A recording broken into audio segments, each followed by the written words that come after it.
There's been some pretty interesting Star Wars news over the past couple days, so I just want to catch up on some stuff and then go over a really interesting idea that got thrown out there in one of the articles that I think kind of makes a lot of sense, but we'll get to that.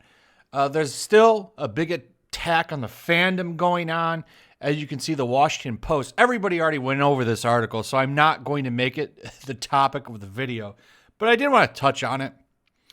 Big thing in this is another defender of Reylos, which I find hilarious, on how many of these journalists come out to defend these Reylos. Like the Reylos are the shining light of the Star Wars fandom, even though a lot of them are degenerates.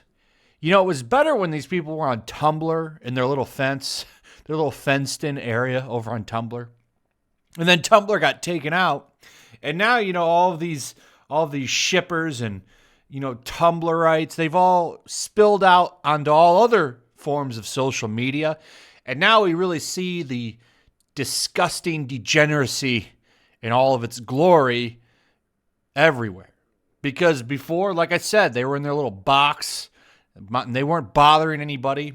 But when they got cut loose from Tumblr, which is nothing now, I think it's pretty much dead. Now we really see these people everywhere, and they're getting attention and loved. I mean, these are the people that Marvel wants, Disney wants, Star Wars wants. They all want these crazy Tumblr people for some reason. I don't get it, but another article coming to the defense of Reylos, and then, you know, calling people that were critical of The Last Jedi istophobes. That's really nothing new. So I just wanted to acknowledge that. The other big thing that happened was apparently Kenobi was canceled. So that turned out to be false. I guess if you trace... So the big thing real quick, a little FYI.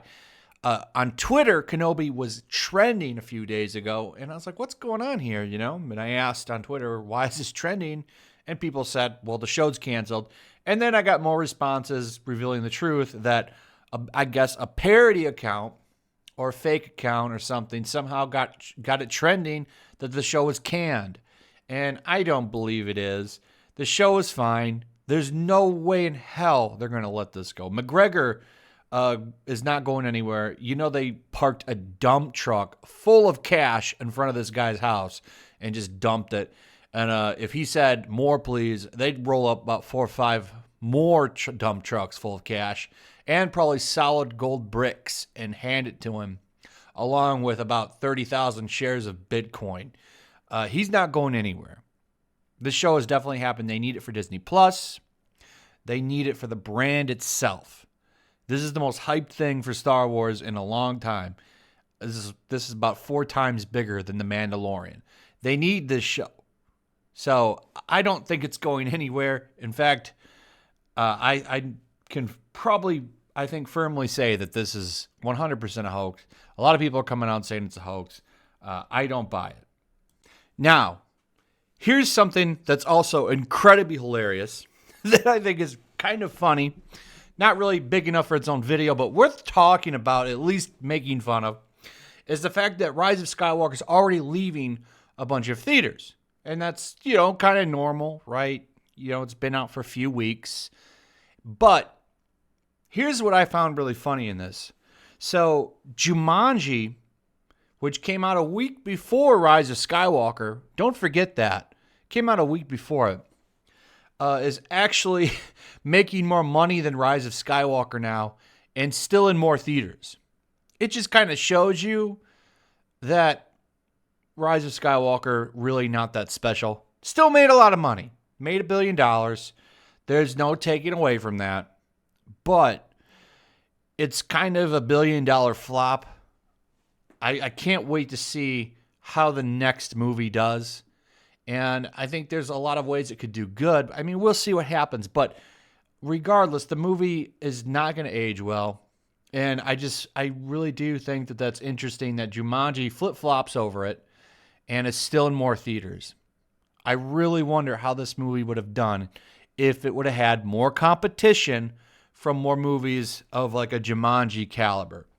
So this to me is really telling and really hilarious. So It's now that you've got like 1917, Bad Boys for Life, all these movies coming out, it's just plummeting.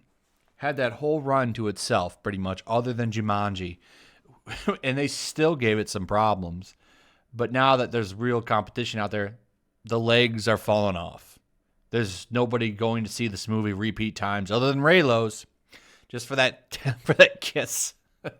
So, yeah, Jumanji just really smacking this thing with a belt. And then there's Dr. Dolittle.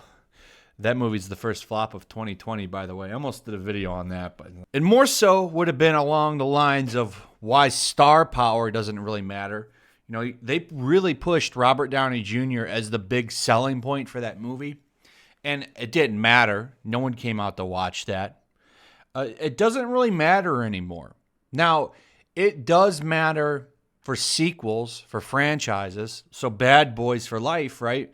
You need Martin Lawrence and Will Smith, or no one's going to want to watch that movie. But nobody cares about Will Smith and Gemini Man.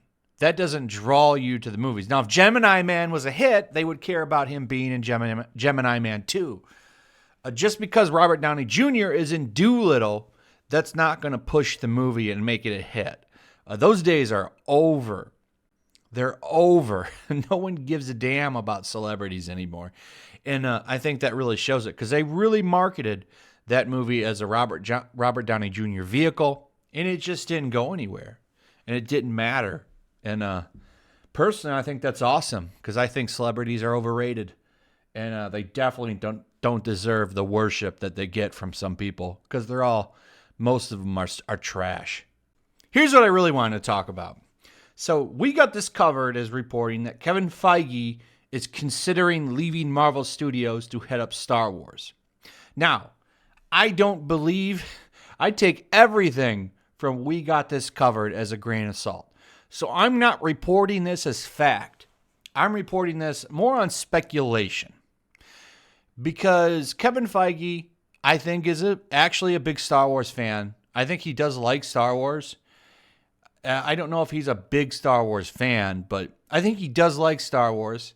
And he wants to do a movie. So we know he's got a movie coming. They've already given him a movie. He's going to be working on a Star Wars movie. But there's some interesting factors here if you think about it. Kathleen Kennedy. They haven't announced her being re-upped. They haven't extended her contract. They haven't renewed her yet. So the next couple of months are going to be really interesting. Are they going to They're going to re-up her, or are they going to bring her back? Now, you could bring in Jon Favreau. He has some experience as a producer and stuff. You know, who's going to replace Kathleen Kennedy if she's gone? It's kind of interesting. Would they move Kevin Feige over? So I've kind of been thinking that they might do this. It would be really risky, considering Marvel is really what Star Wars was a couple generations ago. Do you risk taking the genius madman off of his babies and bringing him over to Star Wars? It's kind of a gamble, because you risk hurting both franchises by doing that. But it's an interesting idea. I mean, I've already kind of predicted that they're going to turn Star Wars into a discount Marvel and start using that Marvel formula with Star Wars. Wait and see. The writing's already in the wall with this loosely connected franchise now, how they're going to have loosely connected films. And then I think they'll do a grand movie where all of the characters from these other movies come together.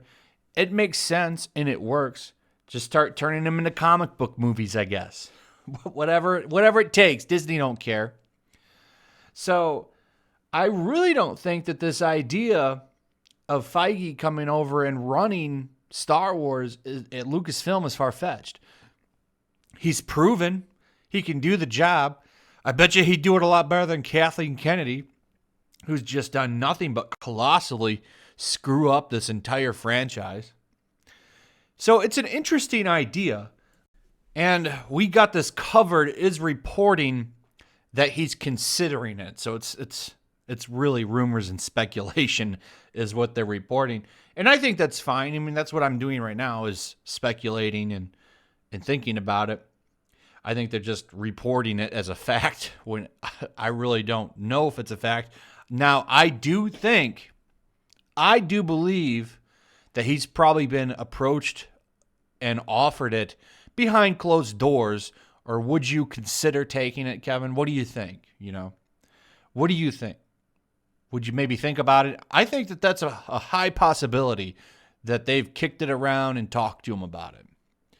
And I could see him taking it if they offer it to him. Be something new. He's been working on Marvel for years.